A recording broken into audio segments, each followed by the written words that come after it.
Welcome back to another episode of the British Accent Podcast. I'm Robert, and I'm so glad to have you with us today. This week, we're diving into something a little different, but definitely delicious. We're talking about food. Not just recipes or dishes, but the stories, the cultures, and the traditions behind what people eat around the world. From street snacks to family feasts, every country has something special on the table. And in today's episode, we're going to explore that. We'll look at how food connects people across borders. We'll learn about strange dishes, beautiful customs, and maybe a few things that will surprise you.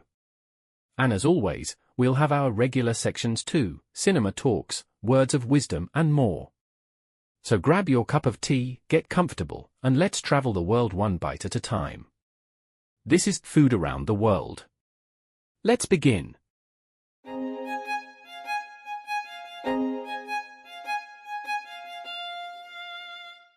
Let's start our journey in Japan. Japanese food is known for its balance, simplicity, and respect for ingredients. One of the most famous dishes is, of course, sushi. But sushi isn't something people in Japan eat every day. In fact, it's often saved for special occasions or dining out. Most daily meals in Japan include rice, miso soup, pickled vegetables, and grilled fish. And then there's the idea of seasonal eating. Many Japanese dishes change throughout the year to reflect what's fresh at that moment. Even the presentation of food matters deeply. It's not just about taste, it's about harmony, color, and beauty on the plate. And let's not forget about bento, those carefully packed lunch boxes. Some people spend hours preparing them for their children or partners, arranging the food in cute, artistic designs. In Japanese culture, food is more than nutrition, it's an expression of care and respect. It teaches patience, attention to detail, and even mindfulness. And that's something we can all learn from. Now let's head to Mexico. Mexican cuisine is colorful, bold, and packed with history. It's a blend of indigenous traditions and Spanish influences, rich with stories and flavor. Take the tortilla, for example. It's a simple flatbread made from corn, but it's the foundation of so many dishes: tacos, enchiladas, quesadillas, you name it. But did you know that corn is more than just an ingredient? It's a symbol of life in Mexican culture.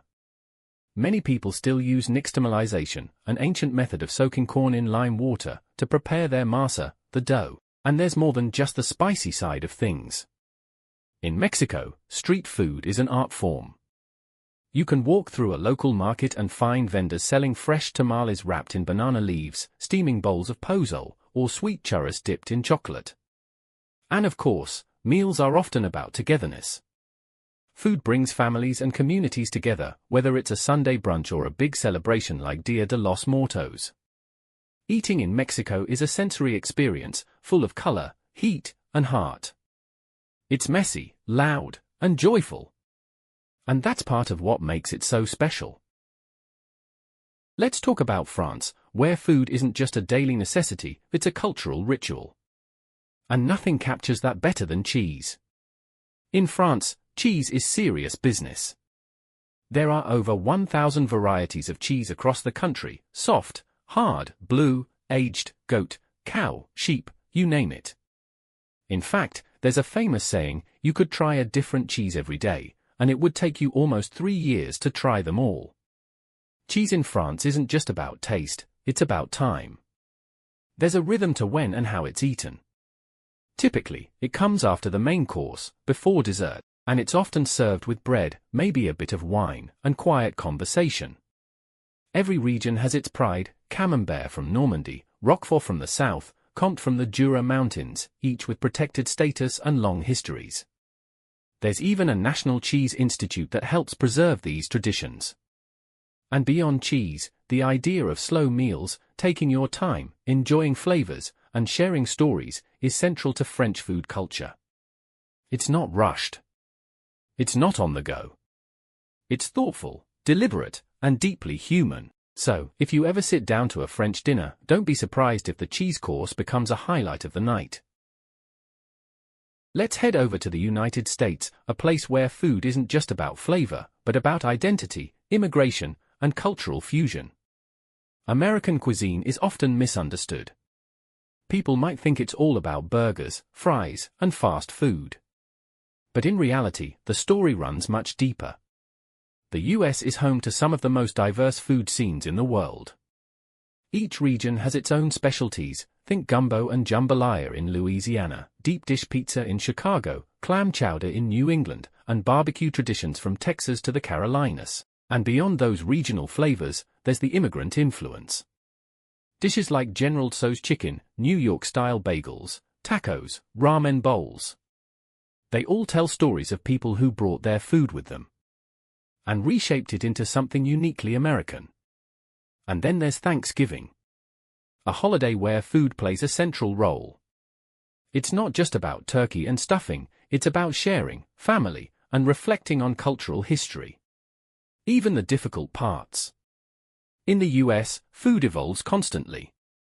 Fusion is the norm. You'll find sushi burritos, Korean tacos, vegan soul food, and chefs experimenting across borders.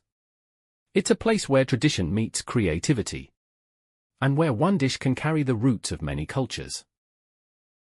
Now, let's take a sunny trip to the Mediterranean, to Greece. Greek cuisine is all about balance, freshness, and deep cultural roots. It's a cuisine shaped by history, geography, and simplicity. And yet, it's incredibly rich in flavor. Greek food often starts with just a few basic ingredients: olive oil, lemon, herbs like oregano and thyme, and plenty of vegetables. But what they do with those ingredients is where the magic happens. Take moussaka, for example. Layers of eggplant, mince meat, and bechamel sauce, baked until golden and bubbling. Or souvlaki, skewered and grilled meat served in pita, with tomatoes, onions, and a dollop of tzatziki. And you can't forget Greek salad, with juicy tomatoes, cucumbers, olives, red onion, and a big slab of feta cheese on top, drizzled with olive oil and oregano.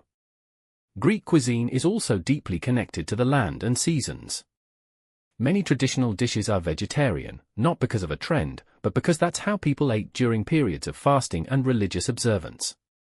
And there's something truly social about Greek food. Meals are meant to be shared, with family, friends, laughter, and long conversations. Even dessert is light and fragrant. Like baklava, made with honey and nuts, or spoon sweets served with coffee. Greek food reminds us that eating well doesn't have to be complicated. It just needs love, time, and good company. Let's end our journey in a country that connects two continents, Turkey.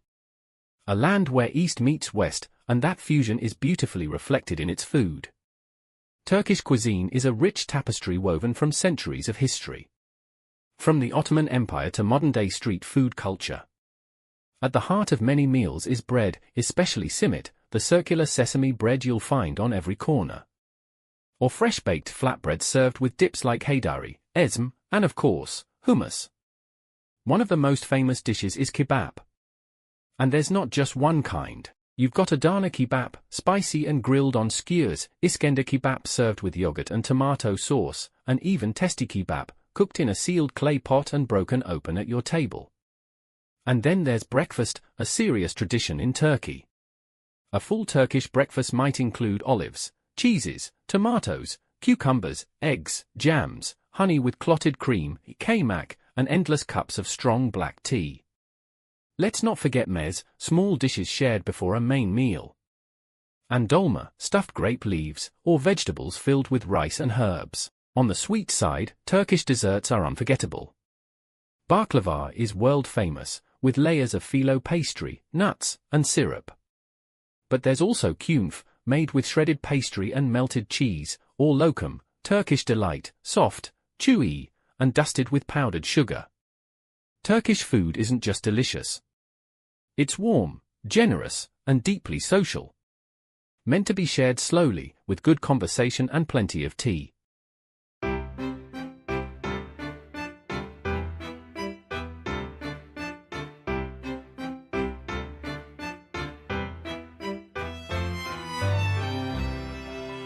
Cinema Talks? Now it's time for Cinema Talks, our weekly dive into a film that connects with our main topic.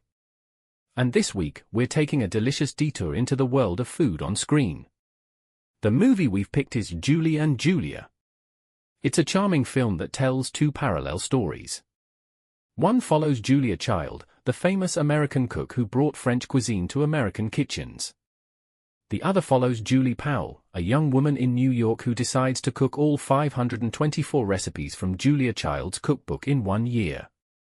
It's funny, heartwarming, and full of butter. What makes this film special is not just the food, although it looks amazing. It's about passion. About how cooking can bring meaning to life, whether you're a professional chef or just trying something new in your small apartment kitchen. It also reminds us how food is a bridge. Between cultures.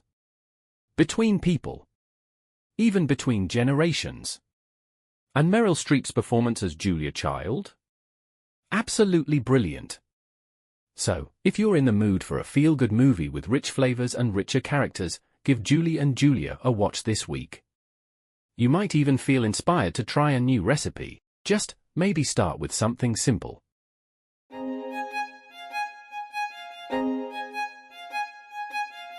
Words of Wisdom. This week's Words of Wisdom comes from James Beard, one of the pioneers of American culinary arts. He once said, "Food is our common ground, a universal experience." Let's think about that. No matter where we're from, no matter what language we speak, food connects us. We may cook it differently, season it differently, serve it at different times. But the act of eating, sharing, enjoying meals, it's something we all do. Food can break the ice. It can open conversations. It can turn strangers into friends. In a world that sometimes feels divided, sitting at a table together might just be one of the simplest ways to feel human again. So next time you try something new, whether it's sushi, falafel, or a new cheese from France, remember, you're taking part in a global tradition of connection and joy.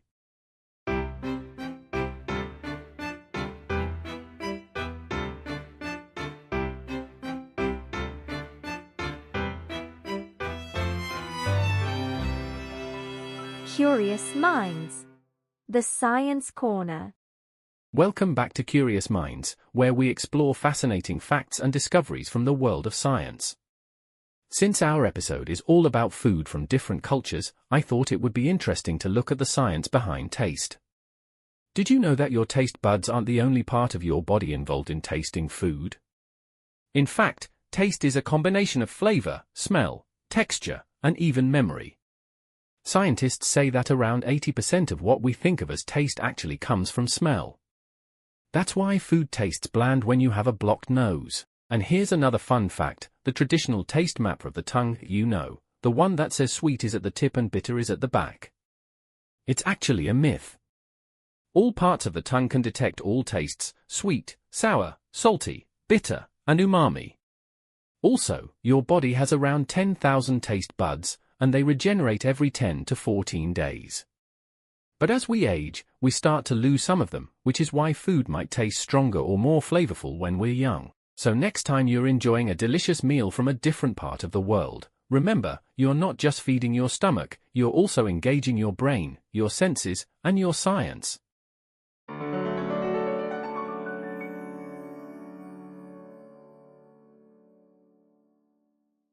That brings us to the end of today's delicious journey. We hope you enjoyed exploring different flavors, traditions, and fun facts about food from across the globe. As always, thank you so much for tuning in. Don't forget to subscribe if you haven't already, and leave us a review or rating if you're enjoying the podcast. We'd love to hear about your favorite food traditions too. So feel free to drop us a comment or send us a message on social media. Until next time, take care, stay curious, and keep tasting the world, one bite at a time.